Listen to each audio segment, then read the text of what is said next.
কাল ছিল ফ্রাইডে, আমার ছুটির দিন। তো হঠাৎ ইচ্ছা করলো মুভি গিয়ে দেখে আসি। তো বাইক নিয়ে বেরিয়ে পড়লাম সোজা বহরমপুরে গিয়ে মুভি দেখতে যাওয়ার জন্য। এর মধ্যেই পৌঁছে গেলাম সিলভার স্ক্রিনে প্রবেশ করে কিছু পিকচার ক্লিক করার পরে সোজা প্রবেশ করে গেলাম থিয়েটারে দেখতে জুরাসিক ওয়ার্ল্ড রিবার্থ। এই মুভিটা দেখতে দেখতে পুরোনো দিনের জুরাসিক পার্কের কথা মনে পড়ে গেল।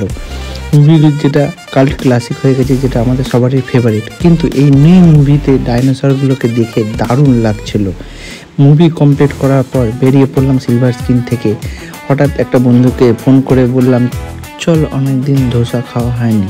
তাই সোজা বেরিয়ে পড়লাম বহরমপুরের নন্দন রেস্টুরেন্টে ফার্স্ট ফ্লোরে। রেস্টুরেন্টের ভেতরে প্রবেশ করার পর হাতে পেয়ে গেলাম মেনু। তো আমরা নামমাত্রই দেখলাম, সোজা খাবার অর্ডার করে দিলাম। কিন্তু এত খিদা পেয়েছিল যে আমরা ছোলে ভাটুরেটা অর্ডার করেছি, সেটার আর ভিডিও করতে পারিনি, আমরা খাওয়া শুরু করে দিয়েছি। কিন্তু এই নতুন একটা ধোসা অ্যাড হয়েছে তাদের মেনুতে, ধোসা। দারুণ লাগলো খেতে, গরম গরম তো অসাধারণ। খাওয়ার পর একটু পিকচার ক্লিক করে ভিডিও বানিয়ে সোজা বেরিয়ে পড়লাম বাড়ির জন্য।